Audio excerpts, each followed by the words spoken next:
할렐루야, 사랑하는 친구들, 어제 하루도 잘 보냈습니까? 자, 오늘 11월 12일 목요일 청매 큐티 시간입니다. 오늘 본문 역대하 9장 13절에서 31절의 말씀을 가지고 백성들을 위한 영광이라는 제목으로 여러분들과 함께 은혜를 나눠볼까 합니다. 하나님은 솔로몬에게 부와 영광을 주시겠다던 약속을 지키십니다. 부와 영광은 백성들을 부유하고 영화롭게 하라고 주신 선물입니다. 라고 이야기하고 있어요. 그래서 솔로몬의 지혜로운 통치로 이스라엘은 막대한 부를 축적하고 평화의 시대를 이루어 갑니다. 전쟁에 쓰이는 방패를 금으로 만들어 왕궁의 장식용으로 사용할 정도입니다. 금이 너무 흔해서 은을 하찮게 여길 정도이고 호화롭고 진귀한 물품이 넘쳐납니다. 이러한 경제력을 바탕으로 솔로몬은 막강한 군사력도 갖춥니다. 말들과 전차를 수입하여 전차 부대를 조직하여 이스라엘의 평화가 흔들리지 않게 대비합니다. 솔로몬의 부와 영광이 백성들에게 흘러 들어가고 있습니다. 열왕기상은 말년에 솔로몬이 하나님에게서 멀어지는 모습을 기록하지만 역대하는 솔로몬의 의로운 모습만을 기록하고 끝맺습니다. 열왕기상은 포로에 잡혀간 백성들에게 멸망의 이유를 알려주기 위해 쓰인 책이고, 역대하는 포로 생활을 마치고 다시 나라를 재건해야 하는 백성들에게 희망을 불어넣기 위한 책이기 때문입니다. 라고 이야기하고 있어요. 그래서 열왕기와 역대기를 비교하고 그 차이점을 논하려면 먼저 신명기적 사관과 역대기적 사관에 대해서 이해를 해야 합니다. 그러니까 열왕기 상하서는 신명기의 역사서에 해당을 하고 있고요. 역대기 상하는 역대기 역사서에 해당을 하고 있습니다. 그러니까 신명기 역사서는 여호수아, 사사기, 사무엘 상하, 열왕기 상하 가 이제 신명기 역사서고, 이 신명기 역사서의 특징은 신명기의 신학의 주제로 그 계명에 대한 순종과 불순종에 따라 이스라엘 백성에게 축복과 저주가 내려진다는 거죠. 그래서 신명기는 이스라엘이 하나님께 순종하면 축복을 받지만 불순종하면 징계를 받는다고 기록을 하고 있어요.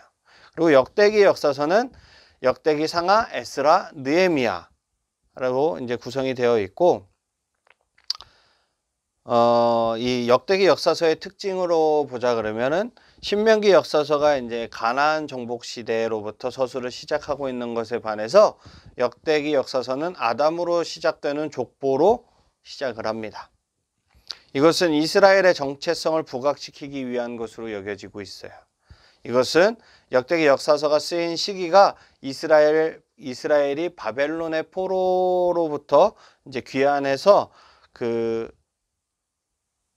자기들끼리의 그 정체성과 자기의식이 절실히 요구되었던 때이기 때문이에요.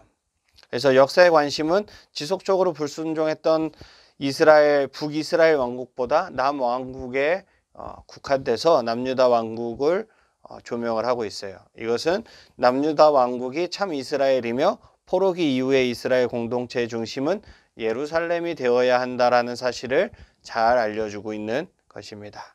그래서 좀 자세한 내용은 토요일 날 제가 신명기 사관과 역대기 사관에 대해서 조금 짧게 좀 정리를 해서 영상을 하나 더 찍어 드리도록 하겠습니다. 그 영상 보시고 신명기적 역사적 관점과 그리고 역대기적 역사적 관점에 대해서 공부하는 시간이 되었으면 좋겠습니다. 자, 오늘은 학교 큐티가 있죠. 첫 번째 질문은 솔로몬은 엄청난 부를 쌓은 왕이었습니다. 그가 가졌던 부를 한번 나열해 볼까요? 이것은 한번 개인적으로 찾아서 적어 보시면 좋겠습니다. 그리고 먼저 열왕기상 11장을 읽어보세요. 엄청난 부를 가졌던 솔로몬의 최후는 어땠나요? 솔로몬은 그가 받은 부의 축복을 어디에 썼나요? 하나님의 은혜로 이스라엘 역사에서 가장 많은 부를 쌓았던 솔로몬. 주변 모든 나라들이 그의 위대함을 높일 정도로 솔로몬의 영광은 매우 찬란했어요. 솔로몬의 부는 스스로의 그런 노력으로 쌓은 것이 아닌 하나님께서 선왕, 아버지인 다윗과 맺으신 약속의 열매였죠. 하지만 솔로몬은 그렇게 얻은 부를 통해 하나님을 섬기지 않고 이방 여인들과 그들의 신을 섬기는 데 사용하고 말았습니다.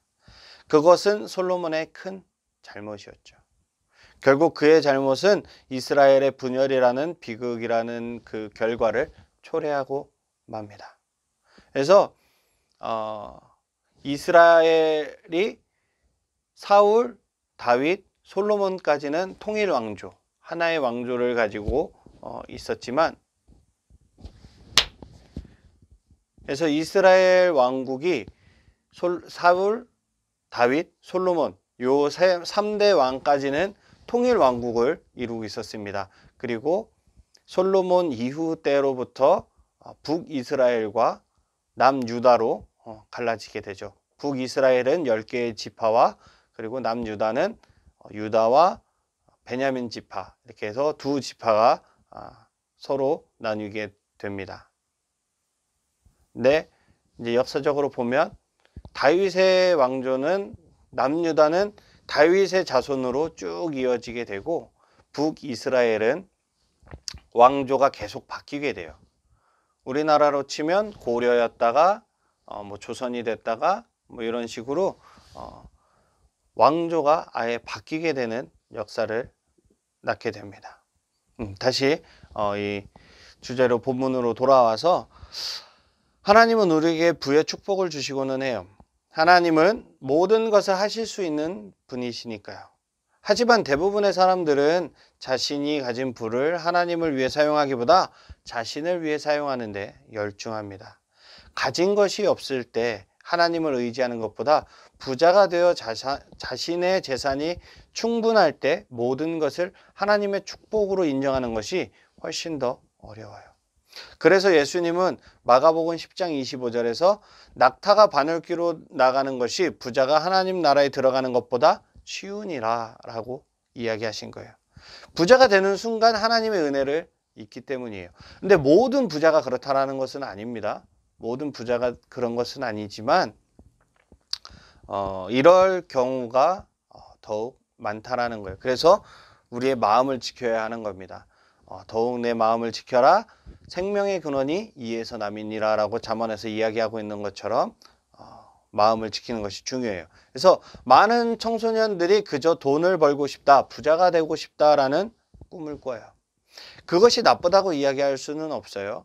우리가 살아가는 시대는 분명 부를 가진 자가 행복할 것이라는 메시지를 끊임없이 우리에게 던지고 있기 때문입니다. 그래서 온라인 매체, 우리가 요새 많이 보는 유튜브라든가 팟캐스트라든가 이런 것들을 조심해서 잘 봐야 한다라는 겁니다.